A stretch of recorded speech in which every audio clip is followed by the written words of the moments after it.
Chapter 5. And thou, son of man, take thee a sharp knife, take thee a barber's razor, and cause it to pass upon thine head and upon thy beard. Then take thee balances to weigh and divide the hair.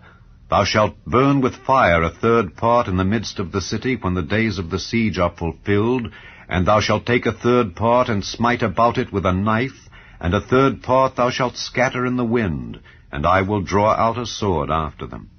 Thou shalt also take thereof a few in number, and bind them in thy skirts. Then take of them again, and cast them into the midst of the fire, and burn them in the fire, for thereof shall a fire come forth into all the house of Israel. Thus saith the Lord God, This is Jerusalem. I have set it in the midst of the nations and countries that are round about her, and she hath changed my judgments into wickedness more than the nations, and my statutes more than the countries that are round about her. For they have refused my judgments and my statutes, they have not walked in them.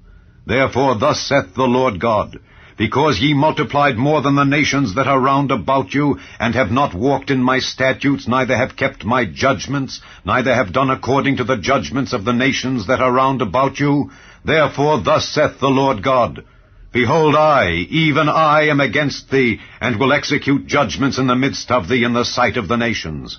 And I will do in thee that which I have not done, and whereunto I will not do any more the like, because of all thine abominations.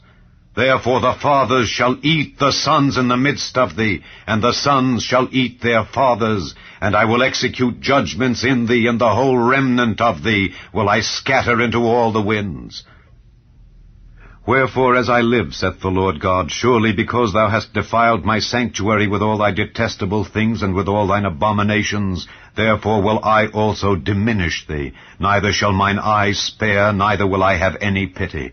A third part of thee shall die with the pestilence, and with famine shall they be consumed in the midst of thee.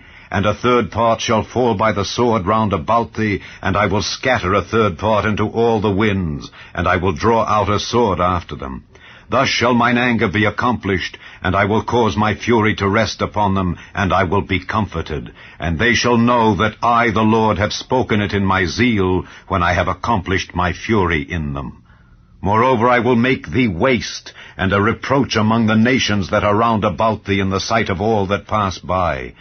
So shall it be a reproach and a taunt, an instruction and an astonishment unto the nations that are round about thee, when I shall execute judgments in thee in anger, and in fury, and in furious rebukes. I, the Lord, have spoken it. When I shall send upon them the evil arrows of famine, which shall be for their destruction, and which I will send to destroy you. And I will increase the famine upon you, and will break your staff of bread. So will I send upon you famine and evil beasts, and they shall bereave thee. And pestilence and blood shall pass through thee, and I will bring the sword upon thee.